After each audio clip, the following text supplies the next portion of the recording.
ನಮಸ್ಕಾರ ವಿದ್ಯಾರ್ಥಿಗಳೇ, ಸ್ವರ್ಗಂ ಯೂನಿವರ್ಸಿಟಿ ಸ್ಟಡೀಸ್ಗೆ ನಿಮ್ಗೆ ಸ್ವಾಗತ.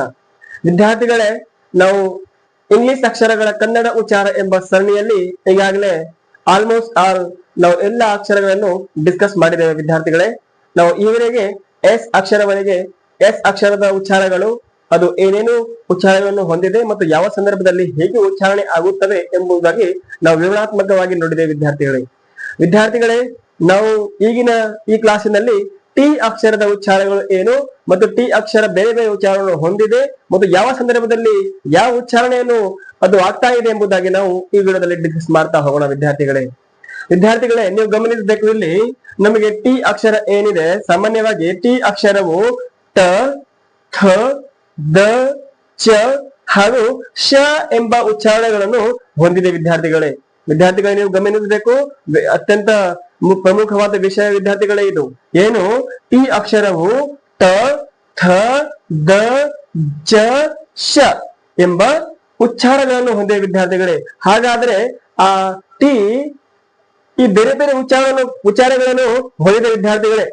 ಆದ್ರೆ ಯಾವ ಸಂದರ್ಭದಲ್ಲಿ ಚ ಹೇಳಬೇಕು, ಯಾವ ಸಂದರ್ಭದಲ್ಲಿ ಅದಕ್ಕೆ ಶ ಎಂದು ಉಚ್ಚಾರಣೆ ಮಾಡಬೇಕು ಎಂಬುದಾಗಿ ನಾವು ಡಿಸ್ಕಸ್ ಮಾಡ್ತಾ ಹೋಗೋಣ.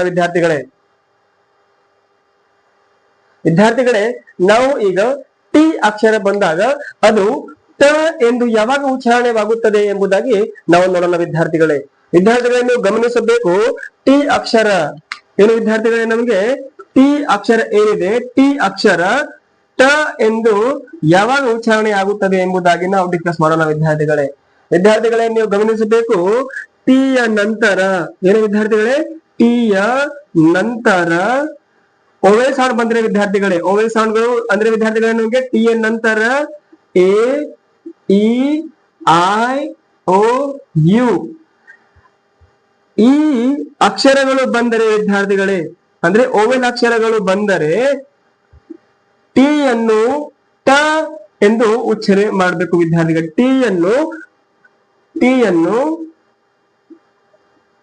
ಟ ಎಂದು ಉಚ್ಚರಿಸಬೇಕು.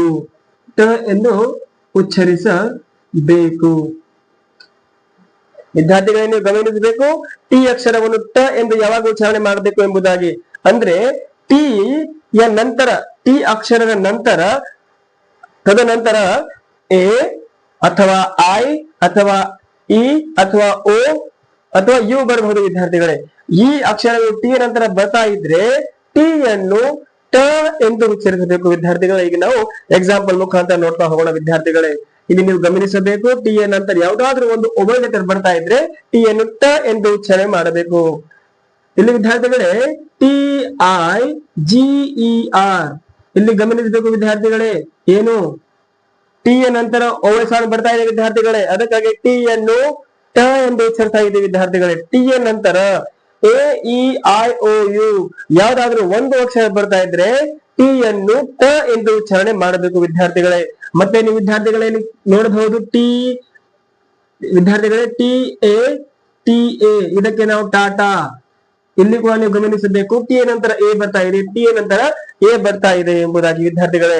ಮತ್ತೆ ಟಿ ಯ ನಂತರ ಯು ಬಂದ್ರೆ ಈಗ ನೀವು ಗಮನಿಸಬೇಕು, T U T O R ಏನು ವಿದ್ಯಾರ್ಥಿಗಳೇ, ಇದಕ್ಕೆ ಟ್ಯೂಟರ್. ಏನು ವಿದ್ಯಾರ್ಥಿಗಳೇ, ಇದಕ್ಕೆ ನಾವು ಟ್ಯೂಟರ್ ಎಂದು ಉಚ್ಚಾರಣೆ ಮಾಡ್ತಾ ಇದ್ದೀವಿ. ಇಲ್ಲಿ ಕೂಡ ನೀವು ಗಮನಿಸಬೇಕು, ಟಿ ಯ ನಂತರ ಯು ಬರ್ತಾ ಇದೆ ವಿದ್ಯಾರ್ಥಿಗಳೇ, ಒಂದು ಓವೆಲ್ ಸೌಂಡ್ ಆಗಿದೆ. ಟಿ ಯ ನಂತರ ಓ ಬರ್ತಾ ಇದೆ ವಿದ್ಯಾರ್ಥಿಗಳೇ, ಅದು ಕೂಡ ಒಂದು ಓವೆಲ್ ಸೌಂಡ್ ಆಗಿದೆ. ಟಿ ಯ ನಂತರ A, E, I, O, U ಯಾವ್ದಾದ್ರು ಒಂದು ಬಂದ್ರೆ ಟಿ ಯನ್ನು ಟ ಎಂದು ಉಚ್ಚಾರಣೆ ಮಾಡಬೇಕು ವಿದ್ಯಾರ್ಥಿಗಳೇ. ಮತ್ತೆ ನೀವು ಎಕ್ಸಾಂಪಲ್ ಅನ್ನು ಗಮನಿಸಬೇಕು ವಿದ್ಯಾರ್ಥಿಗಳೇ, ಟಿ ಎ ಎಂ ಇದಕ್ಕೆ ನಾವು ಟೀಮ್. ಏನು ವಿದ್ಯಾರ್ಥಿಗಳೇ, ಟೀಮ್ ಎಂದು ಉಚ್ಚರಿಸ್ತಾ ಇದ್ದೀವಿ ವಿದ್ಯಾರ್ಥಿಗಳೇ. ಇಲ್ಲಿ ಮತ್ತೆ ಗಮನಿಸಬೇಕು ನೀವು, ಏನು ಮತ್ತೆ ಟಿ ಐ ಎನ್ ವೈ ಏನು ವಿದ್ಯಾರ್ಥಿಗಳೇ, ಇದು ಟೈನಿ. ಇಲ್ಲಿ ಕೂಡ ಗಮನಿಸಬೇಕು, ಟಿ ನಂತರ ಐ ಬರ್ತಾ ಇದೆ, ಅದಕ್ಕೆ ಟ ಎಂದು ಉಚ್ಚಾರಣೆ ಮಾಡಬೇಕು ವಿದ್ಯಾರ್ಥಿಗಳೇ. ಇದೇ ರೀತಿಯಾಗಿ ಟಿ ಯ ನಂತರ ಓವೆಲ್ ಸೌಂಡ್ ಗಳು ಬರ್ತಾ ಇದ್ರೆ ಟಿ ಯನ್ನು ಟ ಎಂದು ಉಚ್ಚಾರಣೆ ಮಾಡಬೇಕು ವಿದ್ಯಾರ್ಥಿಗಳೇ. ಮತ್ತೊಂದು ವಿಷಯ ವಿದ್ಯಾರ್ಥಿಗಳೇ, ನಮಗೆ ಟಿ ಯನ್ನು ಟ ಎಂದು ಯಾವಾಗ ಉಚ್ಚಾರಣೆ ಮಾಡಬೇಕು ವಿದ್ಯಾರ್ಥಿಗಳೇ, ಇಲ್ಲಿ ನೀವು ಗಮನಿಸಬೇಕು. ಅಂದ್ರೆ ಯಾವುದಾದ್ರೂ ಒಂದು ಪದದಲ್ಲಿ ಸಿಂಗಲ್ ಆಗಿ ಅಂದ್ರೆ ಒಂದೇ ಬಂದರೆ ಸಿಂಗಲ್ ಆಗಿ ಟಿ ಬಂದರೆ, ಸಿಂಗಲ್ ಆಗಿ ಟಿ ಬಂದರೆ, ಸಿಂಗಲ್ ಆಗಿ ಟಿ ಬಂದ್ರೆ ಇದನ್ನು ನಾವು ಟ ಎಂದು ಉಚ್ಚಾರಣೆ ಮಾಡಬೇಕು ವಿದ್ಯಾರ್ಥಿಗಳೇ. ಏನು ನೀವು ಗಮನಿಸಬೇಕು ಮತ್ತೊಂದು ವಿಷಯ ಏನು ವಿದ್ಯಾರ್ಥಿಗಳೇ, ನಮಗೆ ಟಿ ಯ ನಂತರ A E I O U ಬರ್ತಾ ಇದ್ರೆ ಅದಕ್ಕೆ ಟ ಎಂದು ಹೇಳಬೇಕು ವಿದ್ಯಾರ್ಥಿಗಳೇ. ಹಾಗೂ ಮತ್ತೊಂದು ಕೇಸಲ್ಲಿ ಏನು ವಿದ್ಯಾರ್ಥಿಗಳೇ, ನಮ್ಗೆ ಟಿ ಒಂದು ಪದದಲ್ಲಿ ಒಂದೇ ಬರ್ತಾ ಇದ್ರೆ ಅದು ಕೊನೆಯಲ್ಲಿ ಬರಬಹುದು ಅಥವಾ ನಡುವೆ ಬರಬಹುದು. ಹೀಗೆ ಕೊನೆಯಲ್ಲಿ ಬರ್ತಾ ಇದ್ರೆ ಟಿ ಅನ್ನು ಟ ಎಂದು ಉಚ್ಚಾರಣೆ ಮಾಡಬೇಕು. ಈಗ ನೀವು ಇಲ್ಲಿ ಗಮನಿಸಬೇಕು ವಿದ್ಯಾರ್ಥಿಗಳೇ, ಟಿ ಅನ್ನು ಯಾವಾಗ ನಾವು ಟ ಎಂದು ಉಚ್ಚಾರಣೆ ಮಾಡ್ತಾ ಇದ್ದೀವಿ, ಬಿ ಎ ಟಿ. ಇಲ್ಲಿ ನೋಡಬಹುದು ವಿದ್ಯಾರ್ಥಿಗಳೇ, ಟಿ ಯ ನಂತರ ಯಾವುದೇ ಓ ಸೌಂಡ್ ಇಲ್ಲ, ಆದ್ರ ಬಗ್ಗೆ ಟ ಎಂದು ಉಚ್ಚರಿಸ್ತಾ ಇದ್ದೀವಿ ವಿದ್ಯಾರ್ಥಿಗಳೇ ನಾವು. ಇಲ್ಲ ಇದಕ್ಕೆ ನಾವು ಬ್ಯಾಟ್, ಏನು ವಿದ್ಯಾರ್ಥಿಗಳೇ, ಬ್ಯಾಟ್. ಇಲ್ಲಿ ಗಮನಿಸಬೇಕು, ಟಿ ಅನ್ನು ನಾವು ಟ ಎಂದು ಉಚ್ಚರಿಸ್ತಾ ಇದ್ದೀವಿ ವಿದ್ಯಾರ್ಥಿಗಳೇ.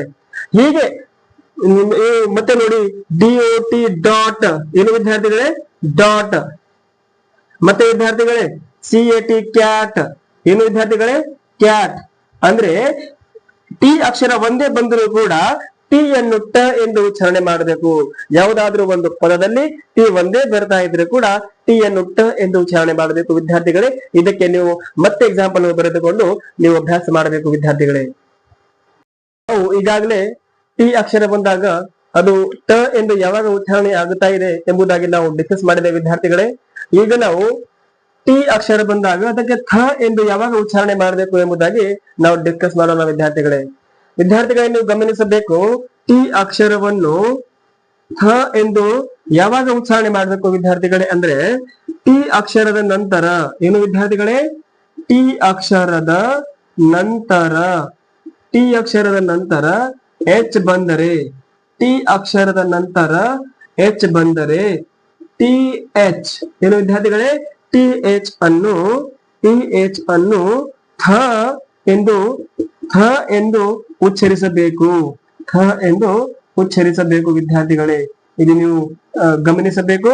ಟಿ ಅಕ್ಷರದ ನಂತರ ಎಚ್ ಬರ್ತಾ ಇದ್ರೆ ಅಂದ್ರೆ ಟಿ ಅಕ್ಷರದ ನಂತರ ಎಚ್ ಬಂದರೆ ಟಿ ಎಚ್ ಅನ್ನು ಥ ಎಂದು ಉಚ್ಚಾರಣೆ ಮಾಡಬೇಕು ವಿದ್ಯಾರ್ಥಿಗಳೇ. ಅಂದ್ರೆ ಇಲ್ಲಿ ನಮಗೆ ಒಂದು ಗಮನಿಸಬೇಕು ವಿದ್ಯಾರ್ಥಿಗಳೇ, ಈ ಟಿ ಎಚ್ ನಂತರ ವಿದ್ಯಾರ್ಥಿಗಳೇ, ಟಿ ಎಚ್ ನಂತರ ಇ ಬರಬಾರದು. ಟಿ ಎಚ್ ನಂತರ ವಿದ್ಯಾರ್ಥಿಗಳೇ, ಟಿ ಎಚ್ ನಂತರ ನಮಗೆ ಇ ಬರಬಾರದು. ಅದು ಯಾಕೆ ಎಂಬುದನ್ನು ನಾವು ಈಗ ಡಿಸ್ಕಸ್ ಮಾಡೋಣ ವಿದ್ಯಾರ್ಥಿಗಳೇ. ಇಲ್ಲಿ ನೀವು ಗಮನಿಸಬೇಕು, ಟಿ ಅಕ್ಷರದ ನಂತರ ಎಚ್ ಬರ್ತಾ ಇದ್ರೆ ಟಿ ಎಚ್ ಅನ್ನು ಥ ಎಂದು ಉಚ್ಚಾರಣೆ ಮಾಡಬೇಕು. ಆದ್ರೆ ಟಿ ಎಚ್ ನಂತರ ಇ ಬರಬಾರದು. ಏಕೆ ಅಂದ್ರೆ ಟಿ ಎಚ್ ನಂತರ ಇ ಬರ್ತಾ ಇದೆ, ಟಿ ಯ ಒಂದು ಉಚ್ಚಾರಣೆ ಏನಾಗ್ತಾ ಇದೆ ವಿದ್ಯಾರ್ಥಿಗಳೇ, ದ ಎಂದು ಆಗುತ್ತದೆ ಎಂಬುದಾಗಿ ನೀವು ಗಮನಿಸಬೇಕು. ಇಲ್ಲಿ ನೀವು ಗಮನಿಸಿ ವಿದ್ಯಾರ್ಥಿಗಳೇ, ಟಿ ಅಕ್ಷರದ ನಂತರ ಎಚ್ ಬರ್ತಾ ಇದ್ರೆ ಟಿ ಎಚ್ ಅನ್ನು ಥ ಎಂದು ಉಚ್ಚಾರಿಸಬೇಕು. ಆದ್ರೆ ಅಲ್ಲಿ ಏನ್ ಬರಬಾರದು ವಿದ್ಯಾರ್ಥಿಗಳೇ, ಟಿ ಎಚ್ ನ ನಂತರ ಇ ಬರಬಾರದು ಎಂಬುದಾಗಿ ನೀವು ಇಲ್ಲಿ ಗಮನಿಸಬೇಕು. ನಾವು ಈಗ ಎಕ್ಸಾಂಪಲ್ ಮುಖಾಂತರ ನೋಡೋಣ ವಿದ್ಯಾರ್ಥಿಗಳೇ. ನೀವು ಇಲ್ಲಿ ಗಮನಿಸಬೇಕು, ಟಿ ಎಚ್ ಎನ್ ಕೆ, ಏನು ವಿದ್ಯಾರ್ಥಿಗಳೇ, ಥಿಂಕ್, ಏನು ವಿದ್ಯಾರ್ಥಿಗಳೇ, ಇಲ್ಲಿ ಥಿಂಕ್ ಎಂದು. ಮತ್ತೆ ವಿದ್ಯಾರ್ಥಿಗಳೇ ಇಲ್ಲಿ ಟಿ ಎಚ್, ಏನು ವಿದ್ಯಾರ್ಥಿಗಳೇ, ಟಿ ಎಚ್ ಏನಿದೆ ನಮಗೆ ಬಂದರೆ ಅದಕ್ಕೆ ಥ ಎಂದು ಉಚ್ಚಾರಣೆ ಮಾಡಬೇಕು. ನೀವು ಇಲ್ಲಿ ಗಮನಿಸಬೇಕು, ನಾರ್ತ್, ಏನು ವಿದ್ಯಾರ್ಥಿಗಳೇ, ನಾರ್ತ್, ನಾರ್ತ್ ಎಂಬುದಾಗಿ ಇಲ್ಲಿ ಗಮನಿಸ್ತಾ ಇದ್ರೆ ನೀವು ಏನಂದ್ರೆ ಟಿ ಎಚ್ ಬರ್ತಾ ಇದ್ರೆ, ಟಿ ಯ ನಂತರ ಎಚ್ ಬರ್ತಾ ಇದ್ರೆ ಅಲ್ಲಿ ನಮಗೆ ಥ ಎಂದು ಉಚ್ಚಾರ ಆಗ್ತಾ ಇದೆ. ಟಿ ಯ ನಂತರ ಎಚ್ ಬರ್ತಾ ಇದೆ ಆದ್ರೆ ಇಲ್ಲಿ ಇ ಬರಬಾರದು, ಇ ಬರ್ತಾ ಇದ್ರೆ ಅದಕ್ಕೆ ದ ಎಂದು ಉಚ್ಚಾರಣೆ ಮಾಡ್ತೀವಿ ವಿದ್ಯಾರ್ಥಿಗಳೇ. ಮತ್ತೆ ವಿದ್ಯಾರ್ಥಿಗಳೇ ನೀವು ಇಲ್ಲಿ ಗಮನಿಸ್ತಾ ಇದ್ದೀರಾ ವಿದ್ಯಾರ್ಥಿಗಳೇ, ಏನು ಎಂ ಓ ಟಿ ಎಚ್, ಇದಕ್ಕೆ ಮೌತ್, ಏನು ವಿದ್ಯಾರ್ಥಿಗಳೇ, ಮೌತ್. ಇಲ್ಲಿ ನೀವು ಗಮನಿಸಬೇಕು, ಟಿ ಎಚ್ ಬರ್ತಾ ಇದೆ ನಮಗೆ ಥ ಎಂದು ಉಚ್ಚಾರಣೆ ಮಾಡಬೇಕು ವಿದ್ಯಾರ್ಥಿಗಳೇ. ಮತ್ತೆ ನೀವು ಎಕ್ಸಾಂಪಲ್ ನೋಡಿ ವಿದ್ಯಾರ್ಥಿಗಳೇ, ಟಿ ಎಚ್ ಐ ಎನ್, ಇದಕ್ಕೆ ನಾವು ಥಿನ್, ಏನು ವಿದ್ಯಾರ್ಥಿಗಳೇ, thin. T H I C K, ಇದಕ್ಕೆ ನಾವು ಥಿಕ್. ಇದೇ ರೀತಿಯಾಗಿ ಟಿ ಯ ನಂತರ ಯಾವ್ದಾದ್ರು ಒಂದು ಓವೆ ಸೌಂಡ್ ಬಂದು ಅಂದ್ರೆ ಇ ಅನ್ನು ಬಿಟ್ಟು ಯಾವ್ದಾದ್ರು ಒಂದು ಓವೆ ಸೌಂಡ್ ಬರ್ತಾ ಇದ್ರೆ ಅದಕ್ಕೆ ಥ ಎಂದು ಉಚ್ಚಾರಣೆ ಮಾಡಬೇಕು ವಿದ್ಯಾರ್ಥಿಗಳೇ. ನೀವು ಇನ್ನು ಇದಕ್ಕೆ ಎಕ್ಸಾಂಪಲ್ ಬರೆದುಕೊಂಡು ನೀವು ಅಭ್ಯಾಸ ಮಾಡಬಹುದು ವಿದ್ಯಾರ್ಥಿಗಳೇ. ವಿದ್ಯಾರ್ಥಿಗಳೇ ನಾವು ಈಗಾಗಲೇ ಟಿ ಅಕ್ಷರ ಅದು ಟ ಮತ್ತು ಥ ಎಂದು ಯಾವಾಗ ಉಚ್ಚಾರಣೆ ಆಗ್ತಾ ಇದೆ ಎಂಬುದಾಗಿ ನಾವು ಡಿಸ್ಕಸ್ ಮಾಡಿದ ವಿದ್ಯಾರ್ಥಿಗಳೇ. ಈಗ ನಾವು ಟಿ ಅಕ್ಷರ ಬಂದಾಗ ಅದಕ್ಕೆ ದ ಎಂದು ಯಾವಾಗ ಉಚ್ಚಾರಣೆ ಮಾಡಬೇಕು ಎಂಬುದಾಗಿ ನಾವು ಡಿಸ್ಕಸ್ ಮಾಡೋಣ ವಿದ್ಯಾರ್ಥಿಗಳೇ. ಏನು ವಿದ್ಯಾರ್ಥಿಗಳೇ, ಟಿ ಅಕ್ಷರ ಬಂದಾಗ ಅದಕ್ಕೆ ನಾವು ದ ಎಂದು ಯಾವಾಗ ಉಚ್ಚಾರಣೆ ಮಾಡಬೇಕು ಎಂಬುದಾಗಿ ಡಿಸ್ಕಸ್ ಮಾಡೋಣ. ಏನು ವಿದ್ಯಾರ್ಥಿಗಳೇ, ನಮ್ಗೆ ಟಿ ಎಚ್, ಏನು ವಿದ್ಯಾರ್ಥಿಗಳೇ, ಟಿ ಎಚ್ ನಂತರ ಈ ಲೆಟರ್ ಬಂದರೆ, ಏನು ವಿದ್ಯಾರ್ಥಿಗಳೇ, ಟಿ ಎಚ್ ನಂತರ ಈ ಬಂದರೆ ಟಿ ಯನ್ನು ದ ಎಂದು ಉಚ್ಚಾರಣೆ ಮಾಡಬೇಕು ವಿದ್ಯಾರ್ಥಿಗಳು. ಟಿ ಯನ್ನು ದ ಎಂದು ಉಚ್ಚಾರಣೆ ಮಾಡಬೇಕು, ಅಂದ್ರೆ ಉಚ್ಚರಿಸಬೇಕು. ನೀವಿಲ್ಲಿ ಗಮನಿಸಬೇಕು ಏನೆಂಬುದು, ಟಿ ಎಚ್ ನಂತರ ನಮಗೆ ಈ ಲೆಟರ್ ಬರ್ತಾ ಇದ್ರೆ, ಟಿ ಎಚ್ ನಂತರ ಈ ಲೆಟರ್ ಬರ್ತಾ ಇದ್ರೆ ಟಿ ಯನ್ನು ದ ಎಂದು ಉಚ್ಚಾರಣೆ ಮಾಡಬೇಕು ವಿದ್ಯಾರ್ಥಿಗಳೇ. ಈಗ ಉದಾಹರಣೆಯ ಮುಖಾಂತರ ನೋಡೋಣ ವಿದ್ಯಾರ್ಥಿಗಳೇ. ಏನಿದೆ ನಮಗೆ ಎಕ್ಸಾಂಪಲ್, ಟಿ ಎಚ್ ಇ, ಇದಕ್ಕೆ ನಾವು ದ ಎಂದು ಉಚ್ಚಾರಣೆ ಮಾಡ್ತೀವಿ ವಿದ್ಯಾರ್ಥಿಗಳೇ. ಟಿ ಎಚ್ ನಂತರ ಇ ಬರ್ತಾ ಇದೆ, ದ ಎಂದು ಉಚ್ಚಾರಣೆ ಮಾಡಬೇಕು. ಇಲ್ಲಿ ವಿದ್ಯಾರ್ಥಿಗಳೇ ಟಿ ಎಚ್ ಇ ಎನ್, ಇದಕ್ಕೆ ನಾವು ದೆನ್, ಏನು ವಿದ್ಯಾರ್ಥಿಗಳೇ, ದೆನ್. ಮತ್ತೆ ನೀವು T H E S E, ಇದಕ್ಕೆ ನಾವು ದೀಸ್, ಏನು ವಿದ್ಯಾರ್ಥಿಗಳೇ, ದೀಸ್. ಇದೇ ರೀತಿಯಾಗಿ ಟಿ ಎಚ್ ನಂತರ ಇ ಬಂದರೆ, ಟಿ ಎಚ್ ನಂತರ ಇ ಬರ್ತಾ ಇದ್ರೆ ಅದಕ್ಕೆ ನಾವು ದ ಎಂದು ಉಚ್ಚಾರಣೆ ಮಾಡಬೇಕು ಎಂಬುದಾಗಿ ನೀವು ಈಗಾಗಲೇ ತಿಳಿದುಕೊಂಡಿದ್ದ ವಿದ್ಯಾರ್ಥಿಗಳೇ. ಟಿ ಎಚ್ ನಂತರ ಇ ಬರ್ತಾ ಇದೆ, ಟಿ ಎಚ್ ನಂತರ ಇ ಬರ್ತಾ ಇದೆ, ಟಿ ಎಚ್ ನಂತರ ಎ ಬರ್ತಾ ಇದೆ ಎಂಬುದನ್ನು ನೀವು ಗಮನಿಸಬೇಕು. ಈ ಸಂದರ್ಭದಲ್ಲಿ ನಾವು ಟಿ ಎಚ್ ನಂತರ ಇ ಬಂದರೆ ಟಿ ಯನ್ನು ದ ಎಂದು ಉಚ್ಚಾರಣೆ ಮಾಡಬೇಕು ವಿದ್ಯಾರ್ಥಿಗಳೇ. ನಾವು ನೋಡಿದ ಹಾಗೆ ವಿದ್ಯಾರ್ಥಿಗಳೇ, ಟಿ ಎಚ್ ನಂತರ ಇ ಬರ್ತಾ ಇದ್ರೆ ಅದಕ್ಕೆ ನಾವು ದ ಎಂದು ಉಚ್ಚಾರಣೆ ಮಾಡ್ತೀವಿ ವಿದ್ಯಾರ್ಥಿಗಳೇ. ಆದ್ರೆ ಈ ರೂಲ್ಸ್ ಗೆ ಕೆಲವೊಂದು ನಮಗೆ ಎಕ್ಸೆಪ್ಷನ್ ಇದೆ ವಿದ್ಯಾರ್ಥಿಗಳೇ, ಕೆಲವೊಂದು ಅಪವಾದ ಇದೆ. ಏನೆಂಬುದು ನೀವು ಇಲ್ಲಿ ಗಮನಿಸಬೇಕು ವಿದ್ಯಾರ್ಥಿಗಳೇ. ಏನು ಅಪವಾದ ಇದೆ ನಮಗೆ, ಎಕ್ಸೆಪ್ಷನ್ ಏನಿದೆ, ಎಕ್ಸೆಪ್ಷನ್ ಏನು ಎಕ್ಸೆಪ್ಷನ್ ಇದೆ ಈ ರೂಲ್ ಗೆ ವಿದ್ಯಾರ್ಥಿಗಳೇ. ನೀವು ಇದಕ್ಕೆ ಟಿ ಎಚ್ ಎ ಟಿ, ಇದಕ್ಕೆ ನಾವು ದ್ಯಾಟ್. ಮತ್ತೆ ವಿದ್ಯಾರ್ಥಿಗಳೇ ಟಿ ಎಚ್ ನಂತರ ಐ ಬರ್ತಾ ಇದಕ್ಕೆ ನಾವು ದಿಸ್. ಈ ರೀತಿಯಾಗಿ ನೀವು ನೋಡ್ತಾ ಇದ್ರಿ ವಿದ್ಯಾರ್ಥಿಗಳೇ. ಮತ್ತೆ T H O S E, ಇದಕ್ಕೆ ನಾವು ದೋಸ್. ಈ ರೀತಿಯಾಗಿ ನಮಗೆ ಕೆಲವೊಂದು ಏನಿದೆ ವಿದ್ಯಾರ್ಥಿಗಳೇ, ಇದಕ್ಕೆ ಎಕ್ಸೆಪ್ಷನ್ ಇದೆ ವಿದ್ಯಾರ್ಥಿಗಳೇ, ಅದಕ್ಕೆ ಕೆಲವೊಂದು ಅಪವಾದ ಇದೆ ವಿದ್ಯಾರ್ಥಿಗಳೇ. ಇದನ್ನು ಗಮನಿಸಿ.